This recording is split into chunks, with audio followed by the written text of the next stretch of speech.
एक तू ही निरंकार। पद संख्या 211।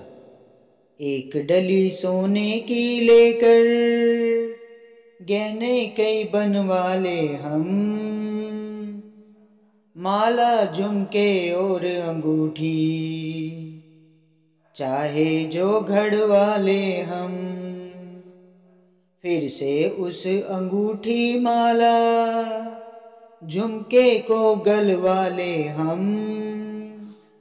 हो जाए फिर सोने का सोना कितने रूप बना दे हम। ऐसे बंदा हिंदू मुस्लिम सिख का वेश बना बैठा, कहे अवतार असल में बंदा व्यर्थ विवाद बढ़ा बैठा। एक डली सोने की लेकर गहने कई बनवा ले हम। सासंग जी, जैसे एक सोने की डली होती है ना, तो उसके हम कई गहने बनवा लेते हैं, माला झुमके अंगूठी चाहे जो मर्जी हम उसमें से घड़वा लेते हैं। सासंग जी, फिर उस अंगूठी की माला झुमके को हम उसे गलवा के, जब थोड़े समय बीत जाता है, पहन लेते हैं, मन भर जाता है, तो उसके गलवा के हम उसे फिर से, उस सोने को फिर से वही सोना बना लेते हैं। जो सोने की एक डली होती है ना, उसे फिर से वही डली बना लेते हैं। कितने रूप बना देते हैं सासंग जी हम उस डली के। तो ऐसे ही बंदा हिंदू मुस्लिम सिख का वेश बना बैठा।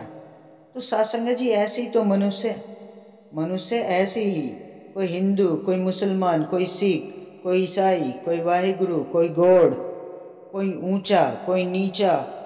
सासंग जी, ऐसे जात विवाद के झगड़े में फंस गया है ना इंसान। पूरी दुनिया इसी से ही रच गई है।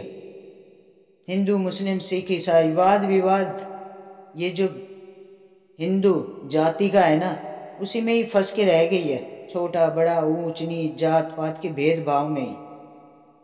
लेकिन सासंग जी, ये तो प्रभु परमात्मा तो इंसान को धरती पे भेजता है, तो कभी भी ये कह के नहीं भेजता है। कोई भी बंदा, कोई भी बच्चा जन्म लेता है तो वो ये नहीं कहता है कि मैं मुस्लिम हूँ, मैं हिंदू हूँ, मैं सिख हूँ, मैं ईसाई हूँ। बच्चे को क्या पता है ये सब। जब वो दुनिया में आता है तो इस जाति का, ऊंच नीच का, जो उसके माता पिता होते वही तो उसकी पहचान देते हैं। जो उसका गुरु, माता पिता तो उसके गुरु होते हैं, उसे क्या पता है दुनिया में क्या चल रहा है क्या नहीं। वो तो एक कोरे कागज की तरह है, जो लिखोगे वो उस पर अमल करता चला जाएगा। बच्चा जब छोटा होता है, जब 3-4 साल का हो जाता है, उसे कुछ नहीं पता होता है, पढ़ाई लिखाई के बारे में कुछ नहीं पता होता है। स्कूल में क्यों भेजते हैं भाई? स्कूल में ज्ञान लेने के लिए, विद्या का ज्ञान लेने के लिए ही भेजते हैं ना, तभी तो उसे उसका ज्ञान आता है। गुरु के पास भेजते हैं ना, जब उस गुरु के पास भेजते हैं तो उसे अच्छा ज्ञान मिलता है, पढ़ाई लिखाई का, पढ़ लिख के विद्वान बनता है, बड़ा आदमी बनता है। लेकिन जात पात के झगड़े में तो माँ बाप ही सिखाते हैं ना उसको, उस बच्चे को थोड़ी ना पता रहता है। फिर जब वो बड़ा होता है तो वो भी उसी कदम पे चल देता है जिसमें माँ बाप चलते हैं। तो सत्संग जी, यही तो कहते हैं कि ये जो सोने की डली है ना, आप इसका कोई भी रूप बनवा लो, कोई भी गहना गढ़वा लो इससे, अंगूठी पायल नथ टीका कुछ भी बना लो, फिर इसको मिटा दो, फिर इसको गलवा के फिर से वही डली बना दो। तो यही चीज इंसानों में चलती रहती है, क्योंकि उसे उस निरंकार की जानकारी नहीं होती है, ज्ञान नहीं होता है उसे। तभी तो ये जात पात के झगड़े में फंस जाता है इंसान।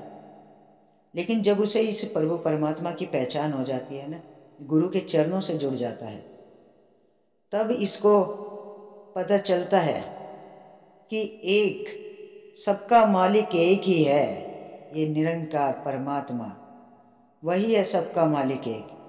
वेशभूषा अलग अलग है सासंग जी, लेकिन परमात्मा सदैव एक ही रहता है। ये निरंकार सदैव हमेशा एक ही रहता है। कहे अवतार असल में बंदा व्यर्थ विवाद बढ़ा बैठा। तो सासंग जी, ये प्रभु परमात्मा कहता है कि ये तो बेकार का, व्यर्थ का विवाद है, क्योंकि ये परमात्मा तो सबके लिए एक ही समान है। सबको एक ही दृष्टि से देखता है। कभी किसी से ये नहीं कहता है कि तू छोटा है, बड़ा है, तुझे मैं कम देखूंगा, तुझे ज़्यादा देखूंगा। ये प्रभु परमात्मा सभी के लिए एक समान होता है। तो साथ संगत जी, आओ मिलके इस रमे राम को जान ले, इसकी पहचान कर ले और अपने जीवन को एक सुंदर, एक विवेक भरा जीवन बना ले।